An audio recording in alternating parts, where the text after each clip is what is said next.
I used to read like a moderate amount.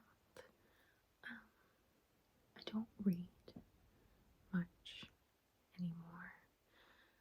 Um, yeah, I just don't. I guess I can blame my phone for that. If you hear any loud noises, my loved one's cat Pumpkin,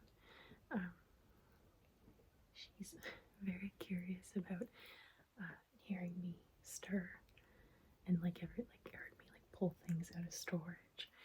And now there's a lot of different smells because there's a lot of old books. So she's come up and she's tentatively checking things out.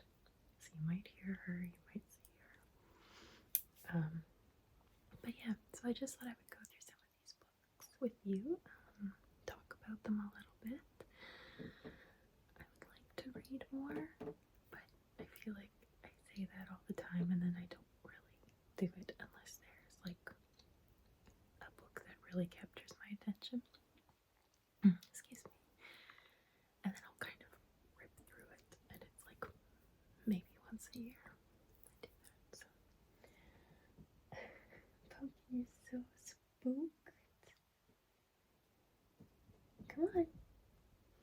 And she's a little weirded out by all this. She doesn't like commotion. Okay, so to start, I have this really old copy of Aesop's fables. Now, I don't believe I've read this since I was like a teenager, like 16. And I can't remember exactly where I found it. I have a vague memory of finding it in like a tote or a box of old books that maybe my dad and my grandmother were gonna get rid of. And I know I took a few out of there. This might have been one of them.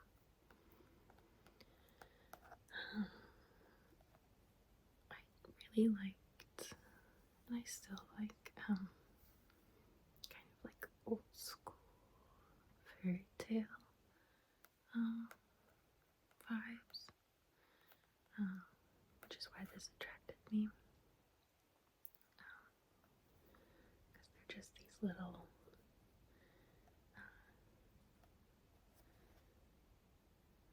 just these little, they're fables. What more can I say?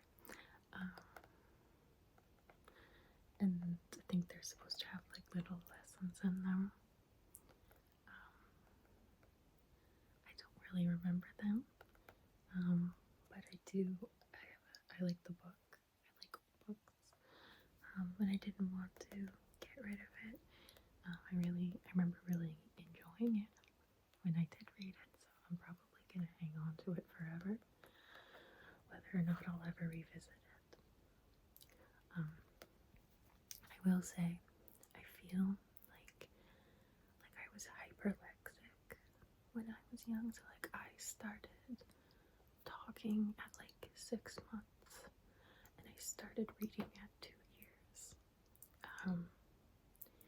And I was very good at like spelling and phonics, just kind of intuitively, or I guess it's more accurate to say that my brain really latched on to the patterns of English words.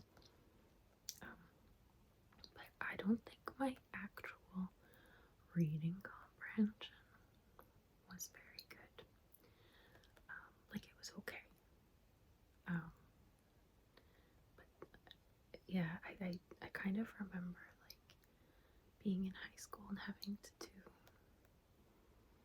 I forget what they're called. They're like reader responses or something, and or essays, and you have to discuss like the themes of what you read. And I think I remember like most of the time I didn't get what the themes were. and I didn't quite even understand what a theme was. Yeah, so I read these when I was younger. I remember enjoying them, but it's very likely that I enjoyed them on a very superficial level, which is probably why I don't really remember them either, on top of it being so long ago, 20 years ago now. So, yeah, so that's one book.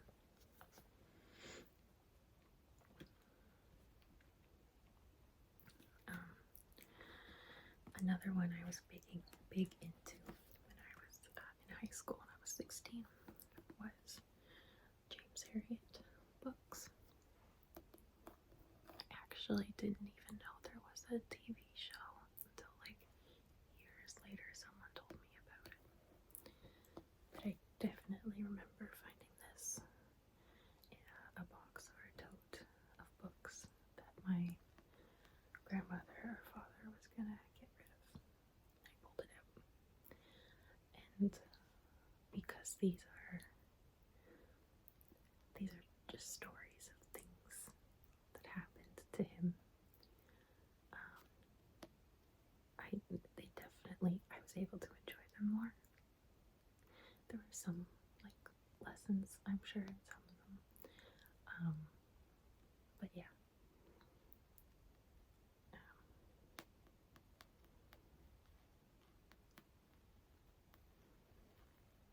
They felt a little more like adventures. You know what I'm saying? Little mini adventures. So I really enjoyed them. I enjoyed his style of storytelling. I love animals. Yeah, so I remember reading this one, and then I think my dad found this one for me a little while later. I think either he found it or I found it. Again, that is so long ago, 20 years ago. I remember being into these when I was like 15, 16. But I still have them because they really were really special to me. They have a place in my heart. For those of you who don't know, it's about a veterinarian in the Scottish countryside. Asian Scottish. Is it Irish or Scottish? I can't remember. In like, oh my gosh, I'm trying to remember, like the 30s, 40s maybe. Like a long time ago. So, just very fascinating. And I know that, like, I'm sure the stories, like, have truth to them, but are also, like, embellished to some degree. Like, I just imagine they would be. But, very fun. So, this one is, 18 Best Stories by Edgar Allan Poe. This particular copy is edited by Vincent Price. I pulled this one out of a box as well. I had read The Raven by Edgar Allan Poe before I found this book. And I was a teenager. I think that there's something kind of edgy, gothic about Edgar Allan Poe that attracts young minds going through a similar phase. I think I desperately wanted to be intellectual, and I was intelligent, but there were still aspects of I don't know. There's something about the way I read and how I realization that I didn't, there was something missing in my literacy for sure.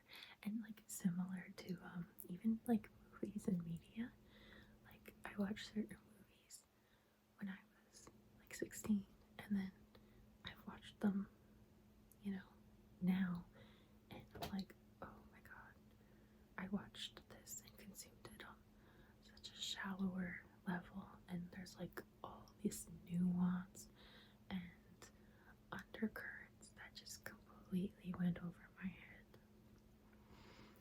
And I think because I was hyperlexic, so kids and teachers notice stuff like that, right?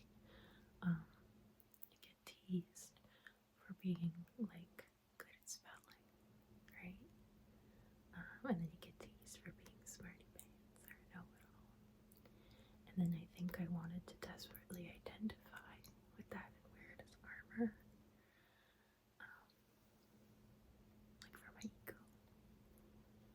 So I wanted to consume things like this to say that that I did and that I liked it, which I did. I liked it. I enjoyed it. But enjoying it's still not quite the same as understanding it. I'd say I did all right though at understanding a lot of these. But I think what drew me to wanting to read them was, I guess, if I could say I read Edgar Allan Poe, and I like Edgar Allan Poe, well, I must be deep intellectual.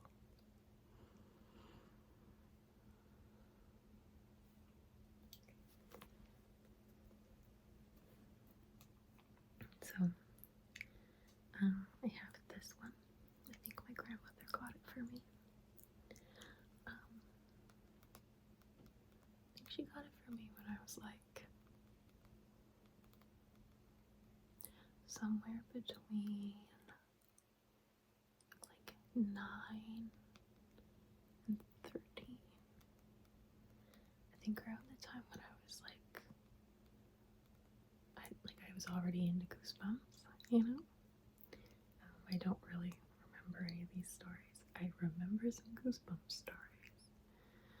I don't think these ones were particularly impactful, except I'm pretty sure this is the book that has one story about a ghost baby.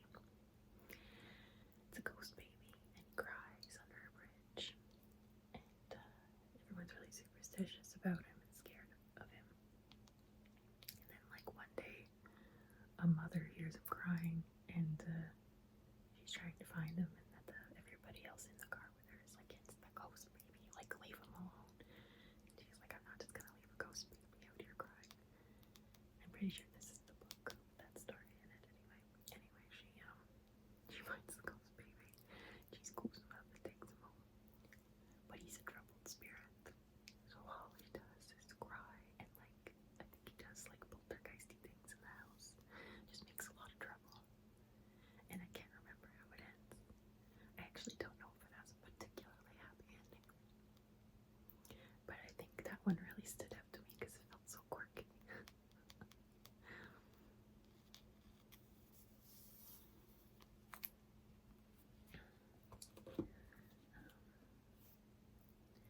This one, I'm pretty sure I bought it at a used bookstore in my 20s. I don't remember when exactly. And I'm pretty sure I've read it all the way through, I think. But I don't remember anything from it. And to be honest, I may not have read it all the way through.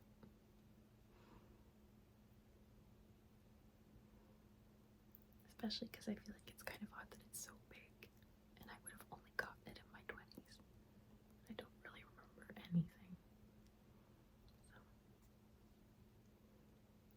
it may have just been sitting on my shelf waiting for me to get to know it. It would be fun if, like, I could apply myself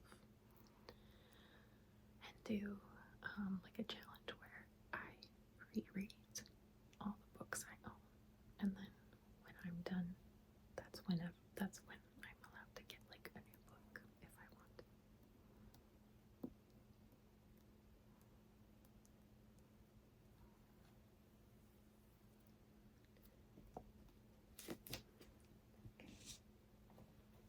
Now, this one here. So this copy I bought for myself only a few years ago. It's the October Country by Bradbury.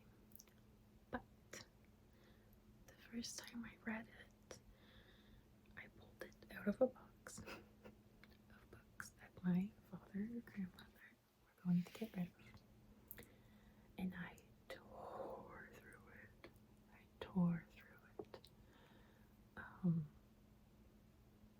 Yeah, it was my first encounter with Ray Bradbury style too, and I'm so enamored with it. Again, I was only like 16. I didn't even hear about Ray Bradbury before. But yeah, anyway, I loved it. And then something happened to that copy. I don't know what, but somewhere along the way, it was no longer in my possession. So, I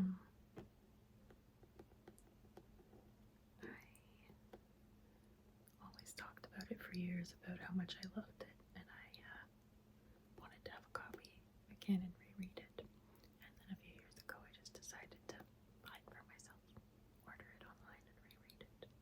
I think one of the stories that really impacted me the most, and I don't know why, when I first read it, was the story about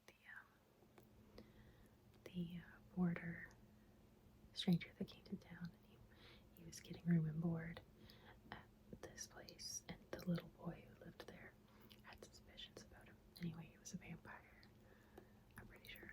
And whenever he would walk by the stained glass, I think the little boy could like see into him at different levels, like X-ray, I think, if I remember correctly. But I do remember he ends up waiting until he's asleep in his like vampire sleep in the daytime.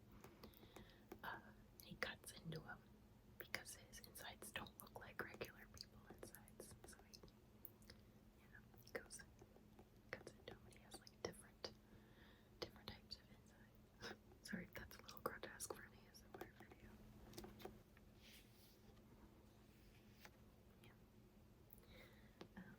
So then, moving on from that, I know I've heard all kinds of good things about Fahrenheit 51. Is that what it's called? Fahrenheit 51. I can't remember. Fahrenheit something. Ray Bradbury. I know the gist, like, of the story. I know I need to read it. I just haven't gotten around to it.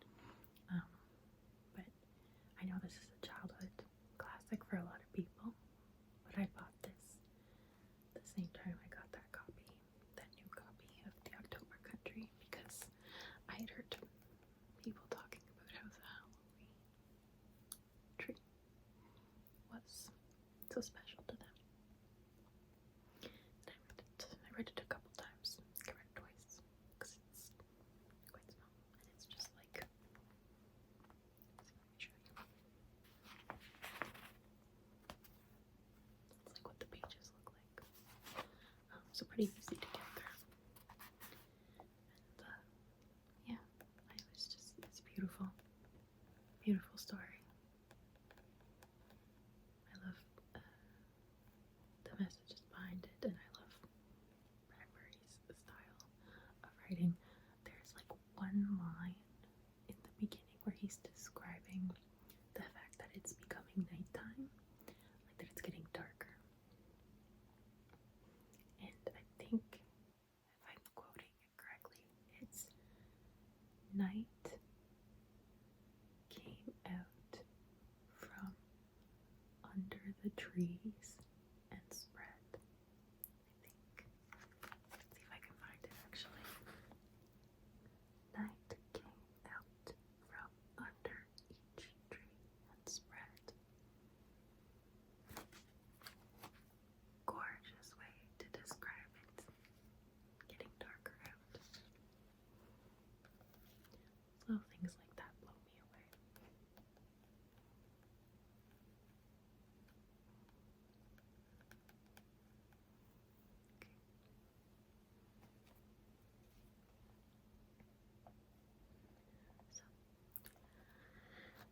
this is the first comic book I ever read outside of Archie comics, which I loved when I was a kid. This is Swamp Thing. It's the first volume. And this one is the Alan Moore run. I saw, this is back when I was like on Tumblr, back in like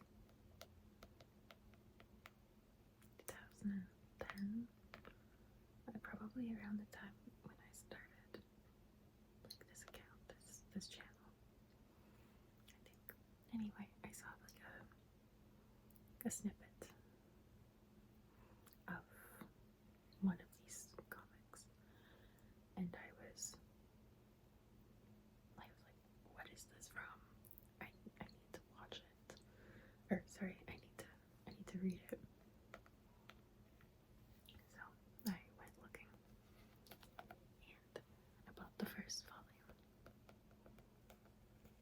and I tore through it.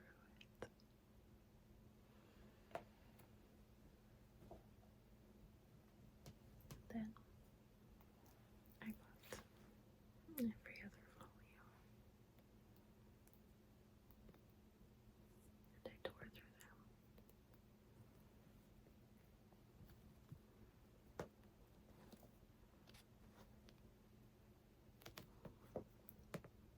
So these are really near and dear to my heart. I love the stories. I love the creature, the Swamp Thing. I love the concept of him being like, he's elemental, and he has the memories of a human, but he's not that human. There was a lab explosion, and a man who worked in the lab passed on. I don't know what I can say on YouTube. During the explosion, and his remains were the basis for the organic matter required for the Swamp Thing elemental to manifest. So when the Swamp Thing elemental came to, woke up, he had all this man's memories. So that's who he thought he was at first.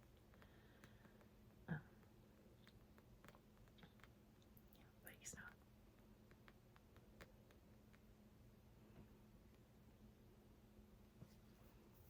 And he does at one point talk to the spirit of the man that he thinks he is, whose memories he has. But I can't remember if that's in any of these, or if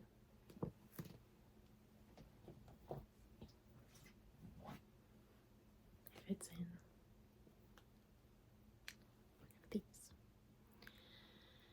Because this was the, I guess it's a reboot. I don't know if it's a reboot or a sequel, I don't remember. It was so long ago. But yeah, I found out that they were making more. It's not Alan Moore, this one.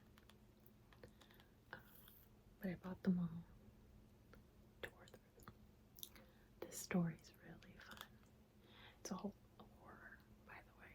As you can see, I kind of have a thing for dark themes and horror. Even if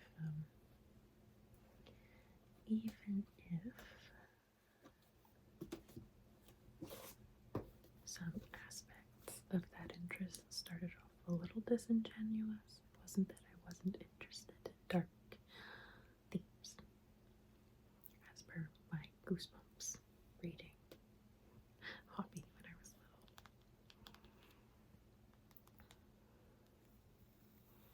But yeah, this story's really fun. I love the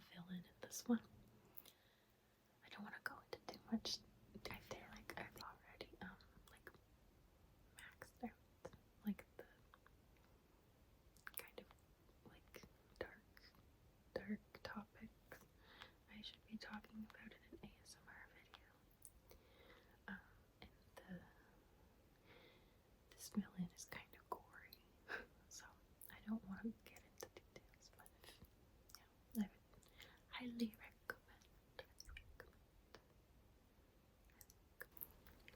But yeah, it's so funny that, like, I don't know, I feel like it really took time for my brain to, I don't know, to catch up comprehension-wise. Like, I think I started off kind of ahead of my classmates, right? Like, at a very young age, at, like, kindergarten, grade 1, grade 2. And then I feel like when high school hit, like around, I'm gonna say like around 9th grade, I feel like that's, and I was struggling then too, for multiple reasons. But like my grades weren't even as good as they had been in the past. But I feel like that's where I started to fall behind in terms of like understanding depth, when it came to most things. I feel like my brain was really staying on a very shallow level of comprehension. And like I said, it was like with movies and TV shows and everything too. So yeah, I haven't been reading much lately at all. I haven't been reading at all. I'm watching a lot of shows though. We've been watching, well, this was a while back, but we watched Severance. I really liked Severance. We're waiting on more Severance. With bated breath. Fallout. Just finished the new season. Pluribus. It's really good. Welcome to Derry.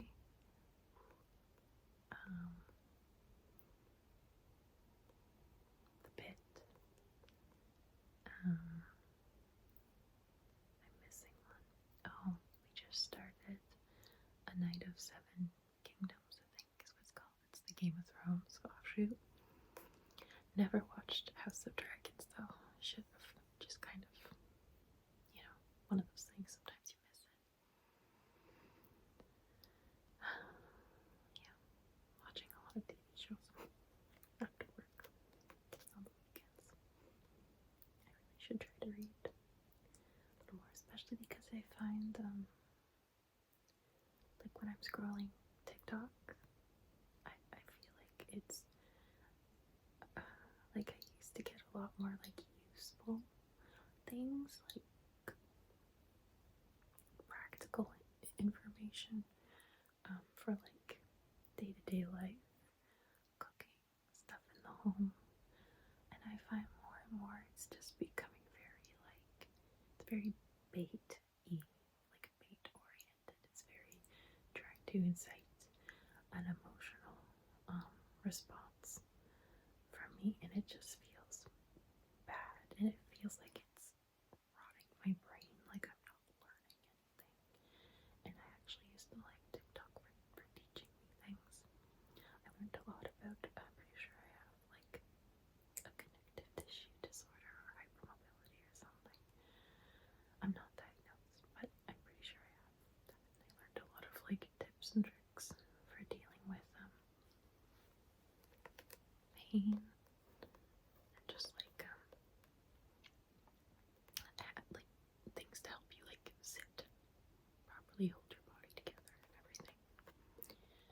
Anyway, I just, like I said, it used to be a lot more useful, and now it's just, I feel like it's just preying on me. I don't like that feeling. So maybe I should delete TikTok and try to read instead. I have to retrain my attention span, obviously. Okay. Well, thank you so much for just having a chill little show and tell, very casual show and tell with me today. I had a lot of fun kind of unearthing these and going down a bit of a memory lane. Just talking, rambling. I love rambling to you guys.